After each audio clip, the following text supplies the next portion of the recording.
Hey, so we got another episode here of the People of Packaging podcast, and one of our sponsors is SpecRight. I've been posting about this all week. It is becoming more and more critical for brands and brand owners to take control of your data, own your data. Go to SpecRight.com, SpecRight.com/PKG. Sign up for your free trial. All right, so I am joined by Joey Rippole. Joey is with Conran Design Group. If you're watching this interview, you can see behind me their website is a huge branding and design company. And so Joey and I get into talking about packaging and the role that they play in this world. If you want to learn more about packaging design, I highly recommend connecting up with Joey, connecting up with Conran Design Group, and checking this thing out. All right. So remember, support the podcast. Go visit SpecRight.com/PKG. You can also go to adampeak.com and click buy me a coffee if you're really feeling generous, and buy me a delicious cup of Joe so I can keep this thing going. All right, let's get to this interview with Joey.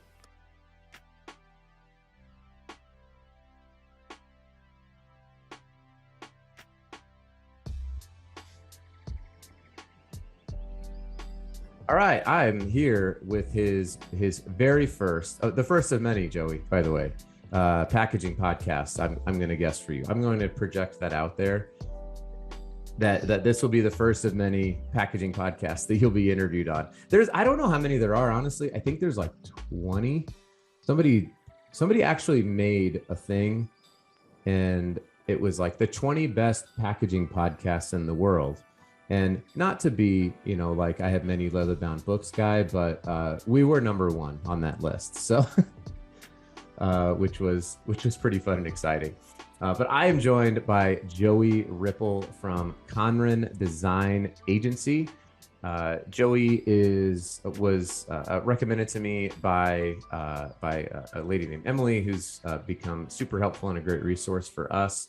And we're going to talk about design. We're going to get into interdisciplines of design and how do you maybe finding people who have kind of different backgrounds is important. You all right? You gonna make it? Sorry. No, you're fine. Just making sure, like, if we gotta. Okay, cool. So we're gonna get into some stuff. So Joey, welcome, man. Welcome to your first packaging podcast. I'm happy that you came on. Thanks for having me. Yeah, for sure. So I looked a little bit at your background, and I find it interesting because not only do you have this interdisciplinary angle, but unless you're relying on your LinkedIn, which I hope not, you shouldn't do that, everybody. It's just it's free advice. You've been in school in Texas and on the West Coast in Pepperdine, and now you're in New York City. So those are three different areas of the US. So maybe talk about that journey. Like, did you grow up in Texas? Like, how'd you end up in Austin? I don't even know if I have that right in the order. Was it your undergrad at UT? That's right. So I grew up in I was a military brat, so we moved a bit. But I basically could consider home, so to speak, Texas. That's where I grew up the longest. I did go to undergrad in Texas at UT Austin for architecture. I then moved to New York for work in architecture and then shifted into branding. Took a little bit of time off, went to the West Coast in LA for grad school for an MBA, and then ended up back here on the East Coast in New York for work again, and I've been here ever since. Is the Pepperdine campus as beautiful as everyone says it is? Oh, it's amazing. Yeah. And I used to surf every morning before class. It was everything. But you had to learn how to surf though, right? Oh, like yeah. How? And to be honest, I'm still awful, but it's fine. I couldn't do it. I lived in San Diego. I lived in North County, San Diego for like 3 years. And I had a bunch of friends who were like, you got to come surf. You got to come surf. And I'm like a grown adult at this time in my life. And I would go out there and I'm like, this is miserable. Like, I'm just getting murdered by these waves. It seems like every single, like, I'll just go to a pool and swim for a workout. Like I don't need this whole thing. Like I've got sand everywhere and every crevice of my body, and it's super. I was like, I'm over it. I could not do it. And I'm sure like once you have that moment, I snowboard a lot, and I still remember when I was learning to snowboard, it was like miserable, miserable, miserable. And then you start connecting turns and you're like, this is the greatest sport ever. I'm sure there's that moment with surfing. I just never got it. Yes, exactly. It's painful for a while until that moment. Got it. Well, I was not patient enough for that. And then, so that's cool. So the perspective then of did you grow up internationally at all then as a military brat or is it all here in the US? All in the US, but Okay. just varying coasts. And I like having the perspective of different places from the country, even though the rest of the world sees America as one thing. It's so vastly different. Oh my gosh. Yeah. I like that. Not to put any pressure on you, but where's your favorite? I'm just kidding. Oh, I love LA. Yeah. Yeah, through and through. Got it. Okay. Well, then that's fair. You just say it. Like, I thought that would be like asking like which of your kids is your favorite, but that's yeah. I mean, LA is I actually like New York City more than LA, to be completely honest. Which is weird for a lot of people, I think. But I've also lived in Southern California. I've never lived in New York City. Certainly living in the city with a family of 7 would be like, it'd be like us and Jim Gaffigan. Like we'd be the only two. I think we'd be the only 2 families that were trying to pull it off. And I certainly don't have the same money that Jim Gaffigan has. Well, yeah, that's cool. And so that perspective, then it not only gives you perspective from an architectural design standpoint of just seeing all, because the cultures are different and the architecture is way different all around the US. At least as I've traveled around the US, I've noticed it, right? Yeah. And so was that really beneficial to bringing that into that part of your design background then? Was knowing when was it residential architecture, commercial architecture, or sort of a mix of both? My background's mostly in commercial. So workplace design or retail design. I've never really done residential design. Okay. Except for myself. But it's kind of like a giant equation. I pick up like a little bit of this from there, a little bit of that from here. In terms of design, in terms of culture, in terms of behaviors, like things I say. I like that combination of all of it coming together in sort of unexpected ways. Yeah, and it seems like this idea, like architecture seems like this beautiful combination, similar to packaging actually, where it's like you have to be highly functional. You can't have something beautiful that's falling apart. That's bad architecture, right? Like it's not just artwork, but it also has to be aesthetically pleasing. So were you always that way? It just kind of having both sides, that the right, what is it, right brain, left brain? Which one is which, by the way? I don't ever remember these things. All right, before we get to that, just hard-hitting question, which is which, right brain, left brain? Come on, Peak. Let's take a quick break here to talk about SpecRight. You've heard me talk about it now for a while. If you follow me on LinkedIn, I've been talking about it a lot. It is so critically important today. Listen, there are supply chain shortages all over the place. If you need to pivot, right? Remember, pivot. If you need to pivot quickly and you don't own your data, if you don't know where it is, then you are in trouble. Take control back of your data. Go to SpecRight.com/PKG. Check out their specification management platform and select free trial to get your free trial. Let's get back to this interview with Joey.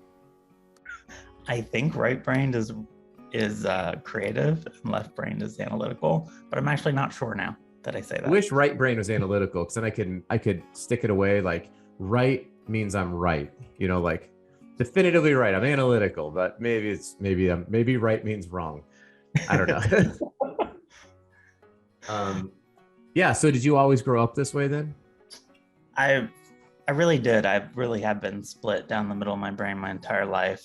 I am creative, but I'm not the most creative person. and I am also analytical, but I'm also not the most analytical person. I like that combination. It's a little bit of the way that I grew up. Like my mother was very creative. My father was an engineer, so he was very analytical. That combination, I then sort of copy pasted the same combination in my education, architecture and a business degree. And even in the path of my career that I took, I mean, I started out in sort of straight up design architecture, but then shifted over time to brand strategy, which for me, when it comes to design, yes, I love things that are beautiful, and that's fantastic. But my shift to branding was that things should be beautiful, but why should they be beautiful? So it was connecting the design back to sort of that strategic underpinning of whatever a brand may be about. So that's sort of how I approach things when it comes to design. Yeah, that's interesting. And so how there's kind of a gap, obviously. This is the People of Packaging podcast, not Adam's architecture podcast, which would be really even more boring than maybe some people think this is. My daughter, by the way, I got to give a TEDx talk on packaging. So I told the story of my TEDx talk, but when I first started this with my buddy Ted, I was telling my family, I was like, hey, I'm going to start a packaging podcast. And my daughter goes, what's so cool about packaging? So you put the label on the bottle and then you put the bottle in the box. She's like, what else are you going to talk about? But so, you know, seeing as this is a packaging podcast, what was it that drew you into packaging from architecture? Where did that leap happen? That is not a norm. It makes sense. Like we've talked about, the right brain, left brain, analytical, creative, that plays really well into packaging and specifically brand strategy and executing the brand strategy using packaging. But how did that come about for you? So getting into packaging was actually a little bit accidental, to be honest.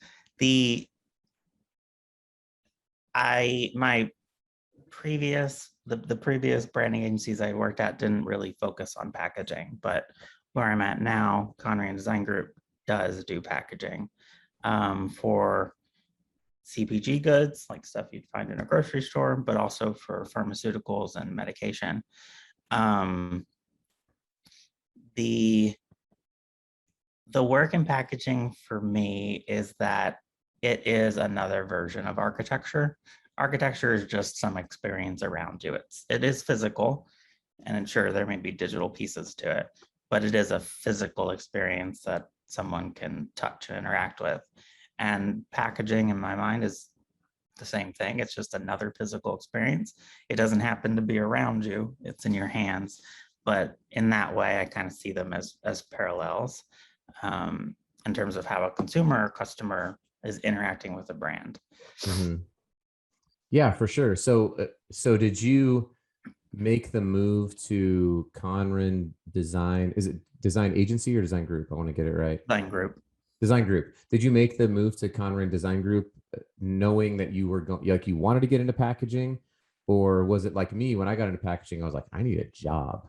Like I wasn't passionate. It wasn't like I got into packaging like, I love unboxing things. I was like, I really need work. And this place is going to pay me to work. Being honest, right? I mean, that's what it was for me. I fell in love with the industry after I got into it. So what was that like for you then? So I'll get back to the packaging, I promise. Okay. I went to Conran a lot because of the name. If you've grown up in architecture, you know the name of Sir Terence Conran, a UK designer who actually passed away last year, but he was sort of a major figure in the architecture world in terms of bringing design, like high design, to everyday things so that many people can afford. the name Conran is not well known in the US, just the nature of the beast, but it is well known in Europe and the UK. He has this store called the Conran Shop, just kind of like Design Within Reach as sort of the best parallel. Okay. So that's usually the only bit of context that somebody in the US will know. But the Conran Design Group in the UK is a big shop, about 120 people. But there was the opportunity to start a New York shop version of it. Small startup, I like that idea. I thought Conran could do really well in the US. Of course, it's going to take a while to get there, but for me, that's the opportunity I saw, just Okay. bringing that philosophy to the US and how then it applies to brands. And then the other piece of it is that I don't like brand strategy for the sake of brand strategy, like just to do something to strategize. I like when those words on paper turn into something because that's actually tangible. So with regard to Conran Design Group, like we do, yes, brand strategy, we do naming, we do logo design, we do packaging design. So the fact that that strategy is turning into stuff and packaging being one of those, I thought it was really interesting. Once I really got into it, is when I got really hooked on packaging design. Kind of Okay, in the way cool. that you were talking about. Yeah, that makes sense. So the name, because of your connection to architecture, that's what really drew you to the agency. And to be fair, I, outside of knowing that we were going to have a conversation today, I didn't know who Conran was. So, Yep. and maybe, apologies to my UK and EU listeners, which we do have actually quite a few of. We've had a number of guests from the UK and from the EU on here. Okay, so that makes sense. And was there anything else about packaging that you sort of, either from your background doing, working in other disciplines outside of architecture, that kind of drew you into packaging? And how do you kind of bridge those worlds together when you're looking at brand strategy and packaging? Yeah, so it's really easy for the average person to think of packaging as just a box with a label on it, and really, air quotes, packaging design is just graphics on a box. But the element that, while not every brand can afford or even want to invest in, is the structure itself and the experience around that structure, I think, are really interesting, which is a little more of the connection for me back to architecture. Like the box doesn't have to be a rectangle. It can be a tube. The unwrapping experience or unboxing experience doesn't have to be just lifting the lid. It could be sliding something out.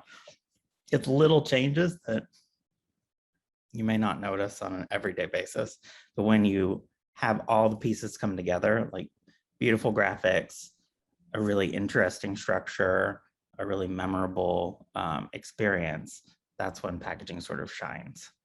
Yeah, for sure. Have you noticed during the last year and a half, it's not as though e-commerce and retail like e-commerce has been growing for a while. It's not like COVID all of a sudden was like, what's the internet? What's this Amazon website? Like they existed, they're pretty popular, but it really accelerated the growth.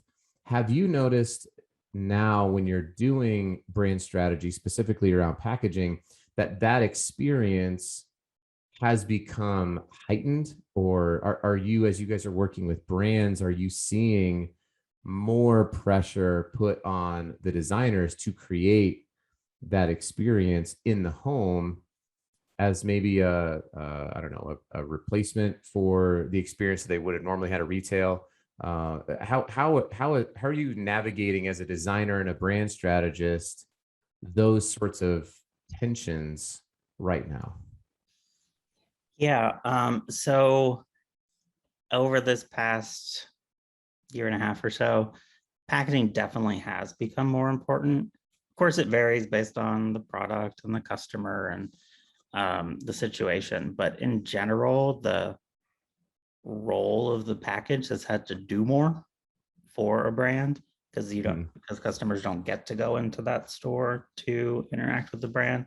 So it's, I mean, years ago, omni-channel was the word that everybody used. This is just a different iteration of omni-channel. We've sort of increased the emphasis on some of the touch points and decrease it on others like retail. But the way I see it is that with that box that shows up or pack that shows up to a customer's home, that has to do all of the heavy lifting for the brand, except for that first digital experience. So the box has a bigger level of importance to it. It has to do more things. And honestly, that means that there's more opportunity with it. So you can take more time and invest more energy and money into designing the pack because it is going to do more for a brand. Yeah, it's kind of like, and I've used this example before, to your point of the heavy lifting is if you want to, let's say you have an outside sales team for a business and you're paying those people well and you're investing into sales enablement, like you're investing into that entity of your business because you want them to perform more. You want to optimize that side of things, marketing operations. You want to optimize your marketing strategy and things, like you're putting money into those things. Well, packaging, just like how we used to, and probably people still say this, which is like, your website is a sales arm, make sure you invest in it.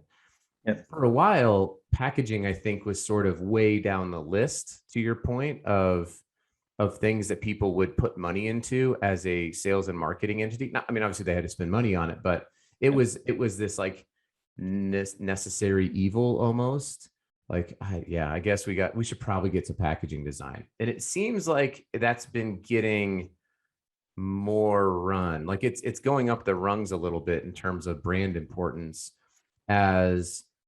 especially with the explosion of unboxing videos, to your point, on YouTube and social media and TikTok and Instagram. It's not like all of these places where brands are literally getting put on blast in front of millions of people because of packaging.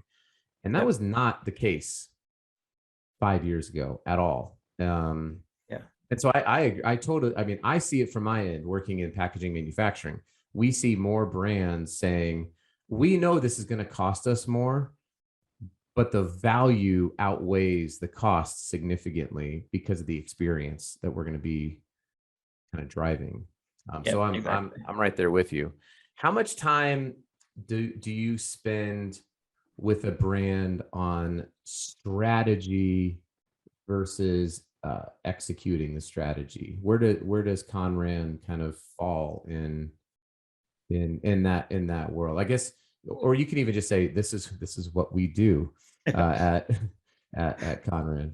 Yeah. So as far as brand strategy goes, it's really just setting the foundation, or it's building the foundation of the house. So it might be like brand positioning. We sometimes will do brand architecture, which is thinking about like portfolios and relationships of brands to each other and a master brand. That really sets that foundation and sort of set the blueprint for what else happens. And then that's probably like a third of our work. And then everything from there is more execution oriented, though we don't always get involved in the tangible execution of it. Like we may just design packaging, for example, and interact with the manufacturers, but we're not there for the whole manufacturing process, for example. And in more of the execution stage, we deal with verbal expression like naming or naming systems, visual expression like logos and the whole design system around them for a brand, or experiential expression, something more like packaging or the built environment. Okay. so far my second favorite part of the interview, other than getting to know you, has been the appearance of your dog on the screen, which is awesome. If you're listening to this podcast, you will not experience this, but what's your dog's name? Because he really wants to be part of this interview. He's like, make sure I'm on this packaging podcast. You're not getting all the shine. Yes, this is Kona. She is a Vizsla, which is the Velcro dog. So she is either usually on the screen or just off screen all day Okay. long. What you said this, like they're called the Velcro dog. Yeah. What does that mean? You said that like I should know what that means. I Oh, don't I'm know what sorry. that means. Yeah. It means that she basically always has to have one paw on me at all times. Oh, is that normal for that particular brand, or not brand? Wow. That breed. Yes, all dogs love to be with their owners. Vizslas like ramp it up times 100. And like I'll be laying on the sofa, she'll just come sit on my chest. Like she's like a cat in certain regard. She's also 50 pounds and thinks that she's a lap dog. So there's like a lot of Yeah. No, she's hard. There is this I will never mention this in another podcast, I think, ever, but there is an obscure, this is the most random thing I've ever said. There is an obscure hidden track on from a 90s ska band called Five Iron Frenzy. And it's called I don't know why it's called Kitty Doggy. And it's just like this weird song where they're just like playing the drums and it's like way back here and it's like kitty doggy, I love you, kitty doggy. I don't know. So that's why I have that locked into my brain from the 90s is beyond me, but it's there and this is what I have to live with. Five Iron Frenzy has now, you can cross that off on your packaging podcast bingo, I guess. Well, that's awesome. I'm glad Kona could be here as well. And that she could also participate. How many do you do any pet food company packaging design? Do you guys specialize in that at all? I wish, but no, we do. I'm trying to transition out of my very serious rabbit hole. Not like consumer packaging for pet care, but we do actually do a bunch of work in animal health. So more on like the medication or diagnostics end of it. Okay, cool. Yeah. And that's another thing that I think people really don't quite understand. I just had a guest on who he specializes in medical device packaging, but it's like the packaging that we see as consumers on the shelf or that comes to us is actually a fraction of all of the packaging that exists in the world. And certainly healthcare, pharmaceutical, med device, like all of the, I mean, you want to talk about when it was really highlighted, honestly, was I think it was the Pfizer vaccine when it was first approved had to be kept at some ridiculously low temperature. And so what rose to the forefront was distribution and packaging. Like, how are we going to get this to everybody at the temperature that needs to stay at? So, that was kind of our 15 minutes of fame when it came to helping out with the pandemic. So do you spend a lot of time personally on kind of directing strategy is it sort of all across the board, or do you have a specific area that you have tended to focus on? Over the course of my career, there's been no particular industry focus. Everything from like energy to hospitality to aviation to healthcare. Over the past couple of years at Conran, just given the nature of how we fall within our parent company, we do a lot of healthcare design,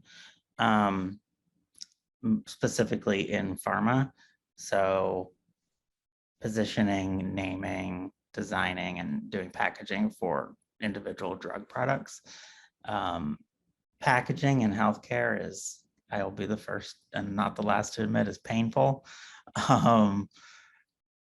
There's the sort of obvious things in terms of like, sure, there's probably regulatory or legal requirements around it, but there's also an interesting level of customer perception challenges. Like when you get a bottle of something or a blister of something of a medication, it looks the way it looks, and it's pretty standard, and they all kind of look the same. You just change a color here or there, but there's a reason it all looks that way. It's all white with blue on top of it because of contrast, so everyone can see it.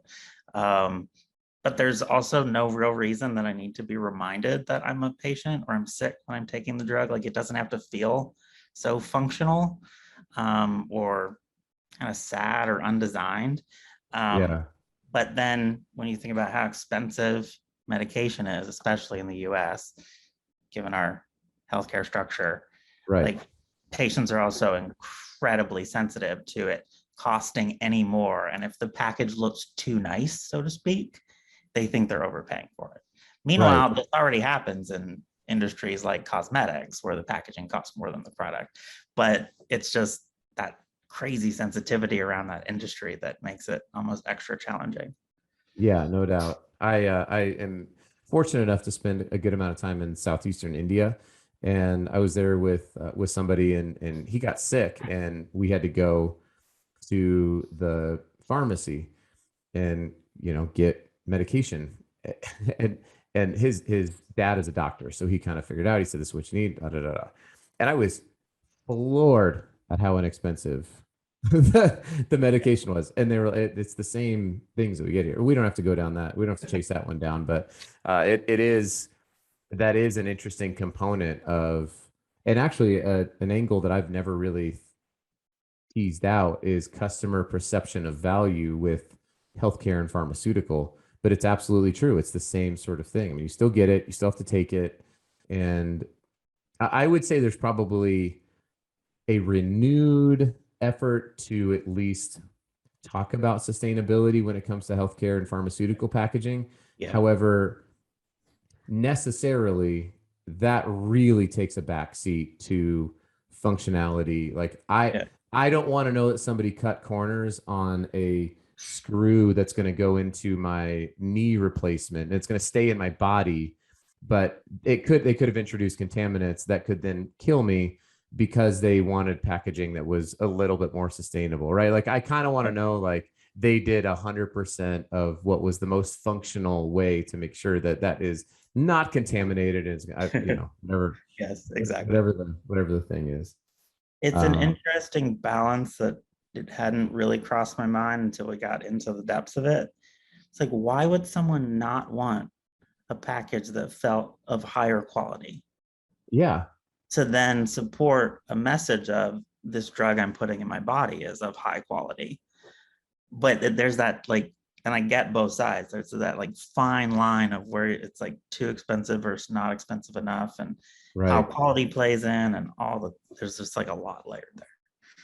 And there's been a real theme throughout this whole conversation I picked up on, which I think is really valuable, which is that your perspective, your background, what you bring into the industry is the ability to not only lean on previous experiences to help navigate that fine line and help your customers see where that fine line is, but you're also comfortable working in kind of these sort of like middle gray zones, right? Where it's like, we're not quite sure, but let's just be comfortable here. Let's rest in this tension for a little bit. As I'm sure you've had, as you talked about, your mom is really creative, your dad is really analytic, you're living in all these places, you've been all across the US, you've been in these different industries. And I think it's the beauty of that kind of perspective that we can, it's part of the reason why I wanted to start this podcast, was to allow people to see new perspectives, right? Yeah. Because it is really important, especially in the packaging industry, where we tend to not be the most welcoming of people outside of the industry to come in. And I'm like, no, we need to be way more welcoming, right? Like, we need to just be bringing more and more people in from diverse and different ethnic backgrounds and different industries and different parts of the world. And just bring everybody in and open up make the table bigger, basically.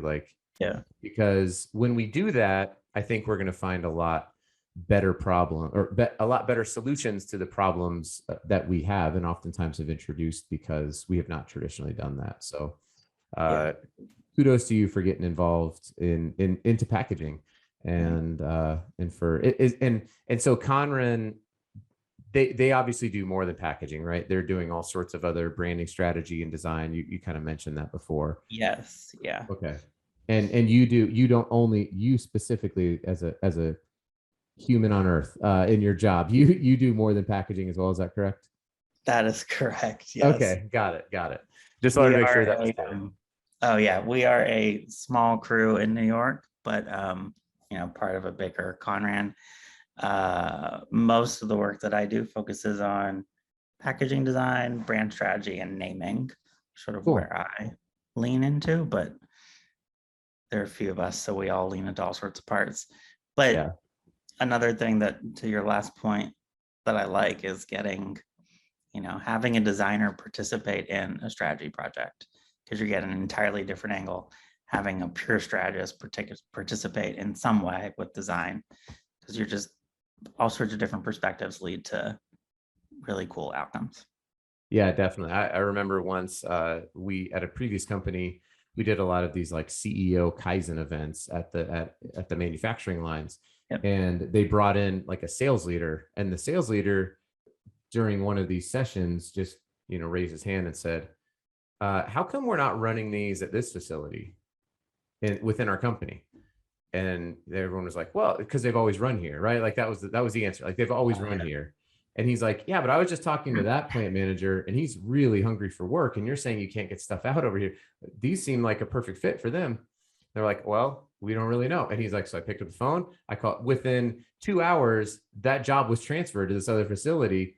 Yep. And again, it wasn't like they weren't capable of thinking of it, right? Or that there was some sort of like, I don't know, talent that they weren't able to perform this. It's just the perspective. Yep. He brought in this fresh perspective into that meeting, and got this facility the work that they needed and freed up the space that they needed in order to facilitate more work. So sometimes it needs a different set of eyes. I totally agree. Well, Joey, this has been great, man. How would people get in touch with you if they want to reach out with questions, they want to connect with Conran on a project, or just to get a sense of some of the work that you're doing? What's the best way for people to connect up with you? For Conran, easily it's a long web address, but ConranDesignGroup.com would be the best way to reach us on the New York tab. Okay.